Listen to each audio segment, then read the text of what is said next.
जो 60-65 साल के बीच जो लोग हो जाते हैं और वो अपनी ज़िंदगी को सेहतमंद, तंदुरुस्त, सुकून और खुशी के साथ और आज़ादी के साथ जीना चाहते हैं, उनके लिए आप क्या मशवरा देंगे कि वो कैसे इस एज में वो कौन-सी एक्टिविटीज़ करें, वो कौन से काम करें, किन चीज़ों से बचें कि वो तंदुरुस्त भी रहें, आज़ाद भी रहें और उनके साथ सुकून भी रहे?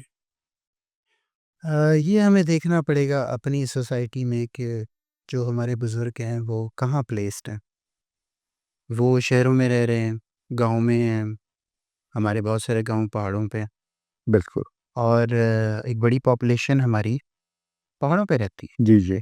और इसी तरह गाँव में हमारे बहुत सारे बुज़ुर्ग हैं और इसी तरह शहरों में भी। जी, जी। तो पोस्ट रिटायरमेंट लाइफ़ जिसे कहते हैं 60 साल की उम्र में जब जॉब ख़त्म हो जाती है जी, जी। और पेंशन स्टार्ट हो जाती जी, जी। है।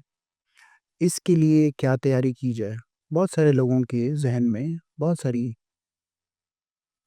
चीज़ें होती हैं चीज़ें होती और वो जो एक्स्ट्रा टाइम उनको लाइफ में मिलता है, उसके लिए उन्होंने शुरू से कुछ प्लान भी किया होता है। हैं। बिल्कुल, कुछ लोगों ने अपनी जॉब किया भी होता है किया लाइफ़ को होता है। प्लान बंदा सोचता है कि मैंने क्या करना है, मैं नहीं रिटायरमेंट के बाद करूँगा क्या? करूँगा। तो उस लाइफ में बहुत सारे लोग गाँव में अपनी-अपनी कोई एक्टिविटी स्टार्ट करते हैं।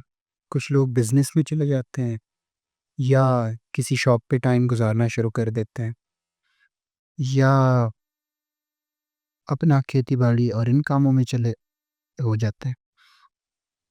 सोसाइटी का एक इम्पोर्टेंट अ, पार्ट बिल रहने की कोशिश करते हैं।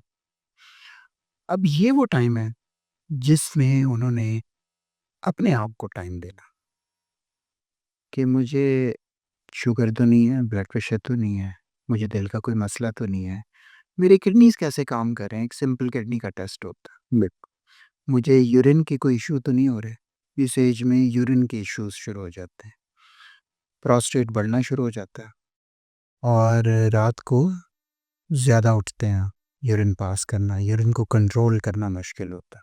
बिल्कुल। बंदा सोचना शुरू होता है यार रात को मैं 3 दफ़ा उठ रहा हूँ यूरिन पास करने के लिए। फिर दिन में भी ये मसला बढ़ना शुरू हो जाता है और जब दिन में ये मसला बढ़ना शुरू होता है तो ऐसे पेशेंट्स को इवन वॉशरूम तक पहुँचना मुश्किल होता है, यूरिन कंट्रोल करना। कंट्रोल करना मुश्किल। तो ये वो पेशेंट हैं जो फिर अपनी फ़िज़िशियन के पास, मालिज के पास जाएँगे, अपना अल्ट्रासाउंड कराएँगे, प्रोस्टेट की दवाई शुरू करेंगे और कुछ सालों तक दवाई बहुत अच्छा काम करती है।